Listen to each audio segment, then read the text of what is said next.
How much of the $2 billion do you expect to get back from DHS? Senator, I appreciate your concern on this issue, and it's something that we're working towards on a daily basis. How much do you expect to get back? Senator Elizabeth Warren once again showed why she remains one of the most effective and fearless voices in American politics. In this powerful Senate hearing exchange, Warren did what strong public servants are supposed to do. She came prepared, asked direct questions, defended the public interest, and refused to let political evasion replace accountability. While Trump's Pentagon nominee tried to hide behind vague language and bureaucratic talking points, Warren cut straight through the spin and exposed what was really at stake: billions of taxpayer dollars, military readiness, troop morale, and the dangerous politicization of the U.S. military. Warren made the stakes impossible to ignore. She exposed how more than $2 billion in Pentagon funds, money meant for repairing barracks, training soldiers, and supporting military families, was redirected away from the people who serve this country. And when she asked how much of that money would be returned, she got no straight answer, because there wasn't one. Watch full video. Thank you, Mr. Chairman. So, service members enlist to protect our country from foreign adversaries, but President Trump seems hell-bent on deploying our troops to American streets and against our own neighbors. This is extremely dangerous for our communities and for our democracy, and it is costly for the DoD and for our service members as well. According to the Congressional Budget Office, Trump has already spent $500 million on domestic deployments. And my investigation found that DoD spent over $2 billion in taxpayer money on immigration enforcement in 2025. Now, that is money that is coming straight from the military's budget for things like repairing military barracks, training our soldiers, repairing schools for service members' children.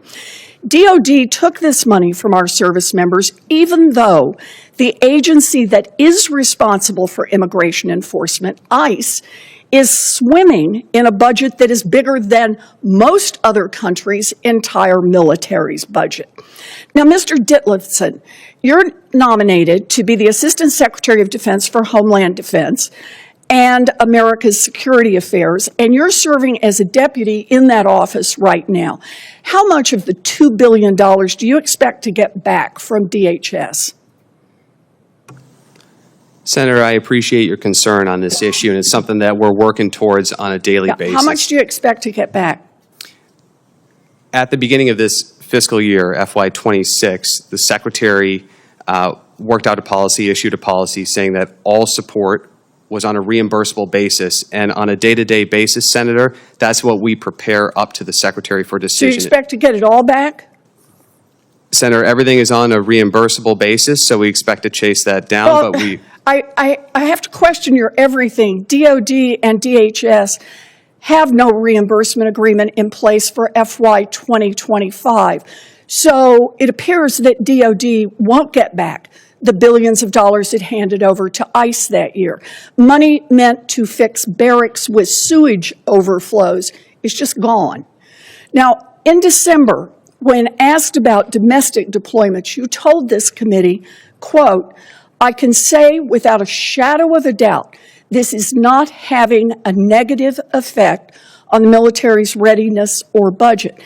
But an internal National Guard of the deployment, an internal study of the National Guard of the deployment in D.C. noted, quote, "fatigue, confusion, and demoralization, a, quote, wedge between citizens and the military. National Guard members have told reporters that this is, quote, not what I signed up to do, and that they feel ashamed to wear the uniform, and that they plan to quit." So, Mr. Ditlevson, do you still think, quote, "without a shadow of a doubt," that deploying the military in American cities has no negative effect on readiness? Senator, I'm unfamiliar with the report, but I'm going to take that back with me and dig into it. And if confirmed, I absolutely will be looking at that seriously, because we always want to make sure that our support is appropriate for the mission. You haven't heard any of this? None of this in your role? You've been sitting there in the office every day since the deployment. You haven't heard any of this? Senator, I've not heard any feedback like that from the National Guard Bureau. I work closely with General Nordhaus, the chief of the National Guard Bureau, and he has not expressed concern over the deployments to Washington, D.C. And that's your only source of information right now? Senator, he's the person I engage with most on this particular issue. Brigadier General Blanchard. You may want to widen your aperture for getting information here. Look, the stakes are high, and I fear they're only going to get higher. President Trump recently said that he should have used troops to seize ballot boxes in 2020, and many Americans worry that he'll deploy the military to intimidate voters this fall. Mr. Dittlison, do you think it would be appropriate to station troops next to polling stations? Senator, I'm aware of the statute that governs the deployment of troops next to polling stations, and I want to emphasize that our focus is always to protect American citizens.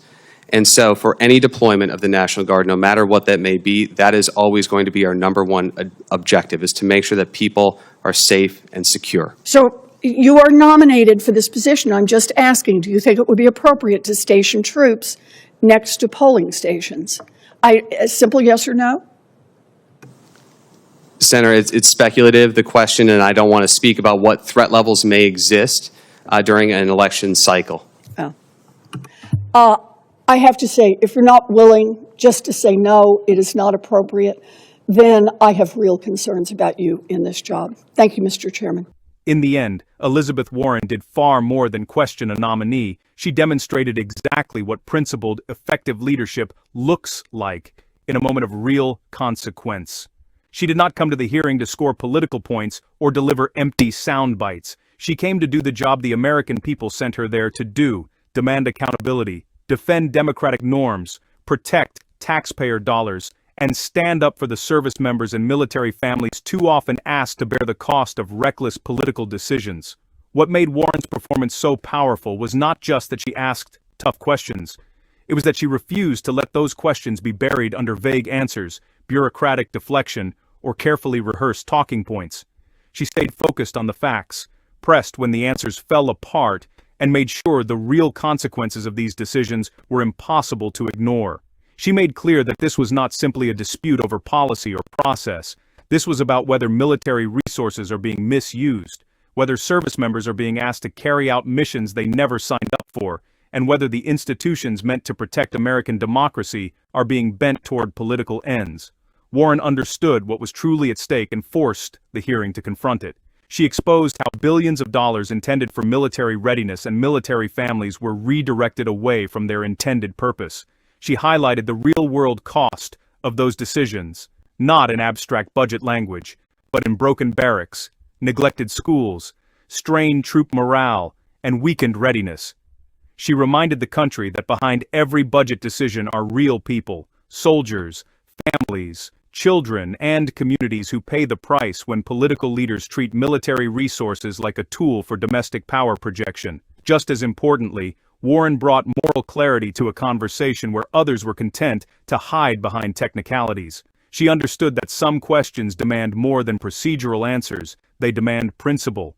And when the nominee would not clearly reject the idea of troops near polling stations, Warren made clear why that silence mattered. She recognized what too many in power are unwilling to say plainly: democratic institutions are only as strong as the people willing to defend them, and the refusal to draw bright lines in moments like these is itself a warning.